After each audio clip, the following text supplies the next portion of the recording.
Assalamualaikum warahmatullahi wabarakatuh dan selamat pagi. Bismillahirrahmanirrahim. Alhamdulillahirabbil wassalatu wassalamu ala Rasulillah il madinil amin. Rabbi shrah li sadri wa yassir li amri wahlul 'uqdatam min lisani yafqahu qawli. Apa khabar tuan-tuan dan puan? Selamat pagi, selamat tengah hari. Semoga saya doakan tuan-tuan dan puan sihat semuanya dan seronok sentiasa berada di rumah sepanjang musim PKP COVID-19 ini. Topik yang saya nak share hari ini ialah mengenai persediaan kita untuk menghadapi the new normal. Dan seperti yang kita tahu, bahawa COVID-19 ini tidak siapa sangka bahawa keadaan akan jadi begini. Kita akan tersekat dan tidak dapat melakukan beberapa perkara yang biasa kita buat seharian.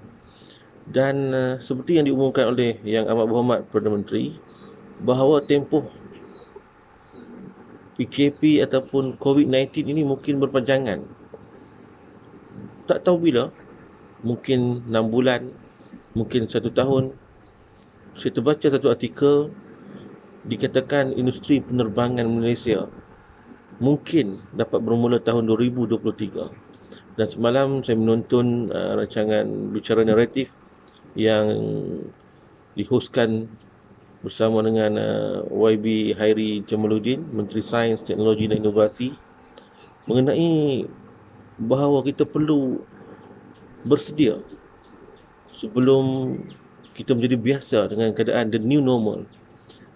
Dan hari ini kita sedang berada di fasa yang kedua dalam PKP dan sudah semestinya berbagai-bagai perasaan yang hadir, berbagai-bagai perasaan yang timbul dalam kehidupan kita sekalian. Namun yang saya nak bincangkan hari ini ialah, are you ready? Seperti kata kawan saya, Cikgu Rosfarizan di Kelantan sana. Apa khabar cikgu? Sihat? Are you ready for the new normal? Kita harus ready dan kita harus bersedia dari sekarang. Tuan-tuan dan puan, kita harus melakukan latihan sebelum kita berjaya dalam sesuatu perkara. Kerana saya yakin, sebelum kita berjaya, kita mesti membuat persediaan dan membuat latihan. Exercise demi exercise. Barulah kita akan berjaya melakukan perkara the new normal ini seperti biasa. Kalau dulu, perkara pertama yang kita buat berjumpa orang, ni tambah-tambah pula dekat menjelang Ramadan, kan? Menjelang hari raya kita akan bersalam-salaman. Jumpa kalau tak salam ni dianggap tak sopan, dianggap sesuatu benda yang tidak biasa. Selalunya kita jumpa orang, kita akan bersalam di masjid. Sekarang lihatlah, sembahyang Jumaat pun ditangguh. Tak dapat kita buat bersama di masjid-masjid di seluruh negara. Nanti menjelang hari raya kita akan menghadapi suasana itu. Dan langkah pertama ialah persediaan yang harus kita buat ialah kita berjumpa dengan seorang, malahan mungkin kita berjumpa dengan kedua ibu bapa kita, ahli keluarga kita, kita cuma mampu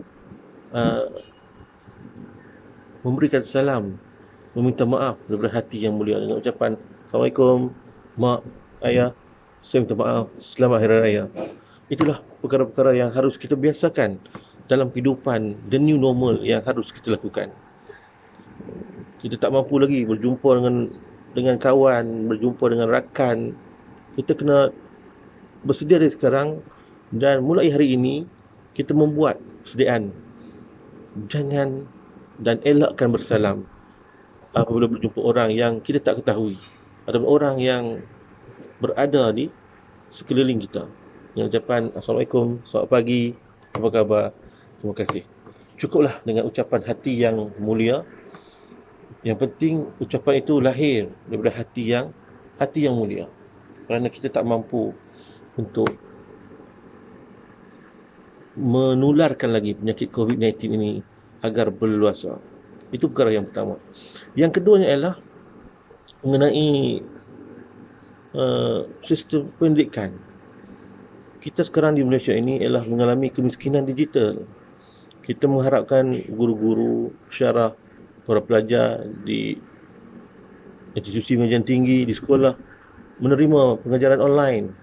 Tetapi sedarkah kita di seluruh negara, padang yang tidak sama, padang yang kita mainkan ini tak sama. Kita harus melihat keadaan mereka yang duduk di tempat-tempat yang jauh, di pelosok-pelosok kampung, di pelosok-pelosok pulau. Seperti saya tengok yang viral dalam Facebook tentang anak orang asli yang ditegur oleh pihak polis. Terima kasih pihak PDRM memberikan ingatan, memberikan teguran. Namun, adakah mereka menerima internet? Adakah mereka ada tablet? Adakah mereka ada komputer di rumah? Adakah mereka dapat menerima kerja sekolah homework online yang diberikan oleh guru mereka? Satu soalan yang harus kita jawab bersama. Sebab itu, sistem pendidikan kita kena berubah daripada alam buku ke alam digital dengan lebih hebat. Sekarang ni banyak perkara yang dialami dalam rumah akan menyebabkan orang stres. Saya beri contoh. Dalam sebuah keluarga ada 2 handphone, ada 1 komputer dengan keadaan 5 orang anak yang bersekolah. Doktor perempuan bayangkan, cuma ada 2 handphone dan 1 komputer, ada 5 orang anak yang masih bersekolah. Darjah 1, darjah 3, darjah 6, form 3, form 5. Guru-guru setiap hari menghantar online, kerja online. Mereka kena buat. Nanti dia beritahu selepas PKP akan dikutip, akan dinilai. Walaupun mereka tak tahu sebenarnya bila akan habis PKP ini. Dan ibu bapa juga menghadapi tekanan. Bos di pejabat nak minta data. Dan kalau kebetulan ibunya juga seorang guru, perlu online, kerja rumah. Dan ini menyebabkan mereka berebut disebabkan tidak cukup prasarana, kemudahan digital, tambahlah pula internet semut-semut, slow. Kalaulah dikongsi ramai-ramai, handphone atau komputer itu akan jadi hack, slow. Inilah satu tekanan yang dihadapi. Itu yang saya kata dalam video yang lepas. Ini akan mencederakan emosi dan akhirnya orang yang menghadapi kecederaan emosi itu akan mencederakan emosi orang di sekelilingnya. Itulah yang harus kita fikirkan. So, perkara yang harus kita buat, negara perlu buat ialah melihat kembali keseimbangan digital. Sebab kita sekarang ini mengalami kemiskinan digital. Internet harus diperluaskan. Kemudahan prasarana komputer, gadget, tablet, handphone yang memberikan maklumat terkini harus diperluaskan. Bukan semua pensyarah, bukan semua cikgu yang pandai buat PDPC online. Ada yang tak tahu terpaksa belajar berangkat-rangkap. Still okay, tetapi mereka memerlukan tempoh untuk mereka menjadi orang yang pandai. Sebab itu saya kata bulan 4 ini sehingga mungkin ke hujung tahun kita harus memberikan latihan-latihan exercise online, tambah-tambah bagi para guru, para pensyarah yang nak membuat pendidikan online. Yang ketiganya adalah dari segi ekonomi. Kita pasti sekarang ni banyak orang cakap-cakap nak ada negeri saya ucap tahniah kerana menghentikan ataupun tidak menggunakan bazar Ramadan dibuat di negeri masing-masing. Bagi negeri yang masih berbincang, saranan saya ialah tidak payahlah buat bazar Ramadan kerana ia mampu mengundang penularan wabak COVID-19 yang lebih berleluasa. Mungkin kalau dulu kita bermewah-mewah dengan banyaknya kuih-muih, lauk pauk, masakan-masakan yang hebat di bazar Ramadan. Namun hari ini Allah uji kita. Setelah hari-hari beratus-ratus tan kita buang makanan begitu saja. Kita banyak membazir sebenarnya. Hari ini Allah nak uji kita. Apa salahnya kita masak di rumah, kita dapat mengeratkan tali silaturahim sesama ahli keluarga, dapat pula berjimat cermat. Bukanlah seadanya. Itu juga kalau dulu kita makan 4, 5, 6 lauk di atas meja. Ada beef steaknya, ada ikan masak steam, ikan sweet sour, ada kurma daging lagi, ada sayur campur lagi. Hari ini kita perlu hadkan mungkin 5 lauk itu menjadi 2 lauk sahaja, kerana kita harus bersedia untuk menghadapi the new normal ini sekurang-kurangnya 6 bulan. Sekurang-kurangnya 6 bulan. Itulah the minimum. Mungkin setahun, mungkin 2 tahun. Kita tak pasti. Sebab itu kerajaan sedang berusaha, kita bantu kerajaan. Stay at home, lakukan tugas masing-masing. Jangan buat benda-benda yang tidak baik. Dengan ini ekonomi kita akan berjaya dan berniaga-berniaga. Boleh mula belajar online. Yang tadi disebut perkara yang kedua, keseimbangan digital perlu dibuat. Kalau nak melonjakkan ekonomi sekarang ini, kita kena tengok kesan-kesan online Alibaba. Orang-orang itu adalah mereka yang telah berjaya. Microsoft, Shopee, Lazada, semuanya online. Jadi sekarang ini cuma bila nak buat pekerjaan online ini, saya mengharapkan apabila pengusaha-pengusaha makanan di negeri masing-masing hendaklah mendaftar dengan pihak berkuasa, dengan majlis pemandaran, dan dipantau Kementerian Kesihatan dari segi vaksin kesihatannya supaya mereka sihat. Mereka dapat buat makanan-makanan yang sihat, yang menu-menu yang cantik, dan yang penting menu tu bersih untuk kegunaan rakyat, kegunaan orang ramai. Kita masak macam mana kita nak makan sendiri. Jangan kita nak masak macam kita nak jual saja. Kita masak just nak jual saja, kita tidak akan satu rezeki yang berkat, keberkatan rezeki. Itu 3 perkara yang disebut ready untuk menghadapi the new normal. Selepas ini di bidang pendidikan, kita tidak boleh lepaskan pelajar-pelajar baik daripada IPT, pengajian tinggi maupun di alam persekolahan, dilepaskan ramai begitu saja. 5 juta pelajar di seluruh Malaysia, pelajar sekolah, belum masuk lagi pelajar universiti, college community, giat mara ataupun politeknik dan sebagainya. Banyak college vocational. Kalau kita lepaskan sekali, saya bimbang penularan COVID, wabak berjangkit ni akan kembali. Wabak ini berjangkit, kita pasti ia akan hilang. Vaksin belum ditemui. Kita sedang membuat buying time seperti yang dikatakan oleh YB Heri Jamaluddin dalam bicara naratif yang saya lihat di Kaca TV. Kita sedang buying time untuk melambatkan pergerakan gerak melonjaknya kes COVID-19. Mungkin seperti ini kedudukan pelajar dalam kelas itu perlu dijarakkan 1 meter ataupun 2 meter. Satu kelas 40 orang, 30 orang, macam mana nak belajar? Kelas yang padat, kelas yang rapat, jarak antara cikgu, jarak antara pelajar, ini semua harus difikirkan semula. Mungkin sekolah satu sesi kena buat 2 sesi, yang 2 sesi mungkin kena cari masa yang sesuai untuk melakukan sesi PNP, dan mungkin banyak sekolah-sekolah ataupun institusi pengajian harus dibuka kerana kita memberikan peluang pendidikan yang sebaiknya kepada rakyat. Namun jarak, bayangkanlah saya beri contoh, pelajar darjah 1 di sekolah rendah, darjah 2, mereka berada dalam kelas 1 kelas 38 orang. Itu dekat-dekat darjah 1 ni, Allah Akbar. Nak pergi ke kantin, kalau kantin yang bersih okey, kalau kantin yang kotor, macam mana pelajar nak pergi di kantin? Makcik, bihun sangit makcik, air sangit makcik, nak roti makcik, nak kuatiau makcik, nak burger makcik, nak sausage makcik. Darjah 1, darjah 2 berebut-rebut di kantin. Cikgu mampu memantau jarak sosial. Pelajar darjah 1, pelajar darjah 2, yang naik tangganya, yang turun tangganya. Itulah yang perlu difikirkan bersama. Mungkin satu kelas lepas ini ada 15 orang, ada 20 orang.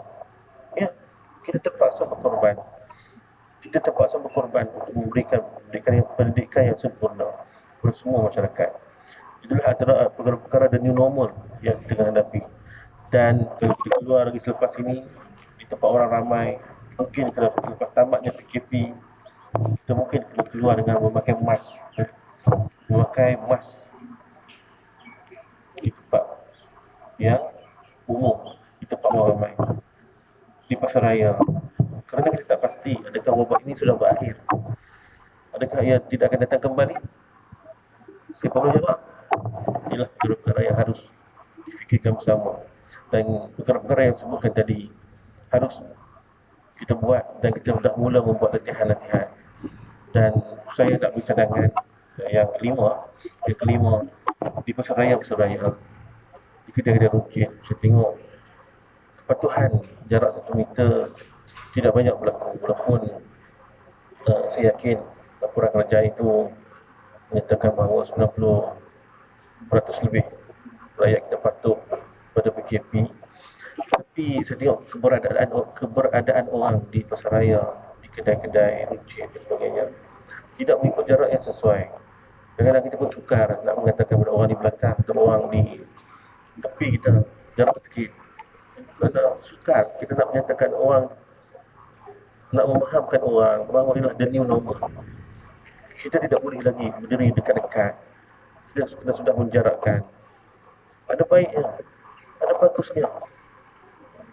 Seperti yang saya tulis dalam artikel saya di blog saya. Dulu kita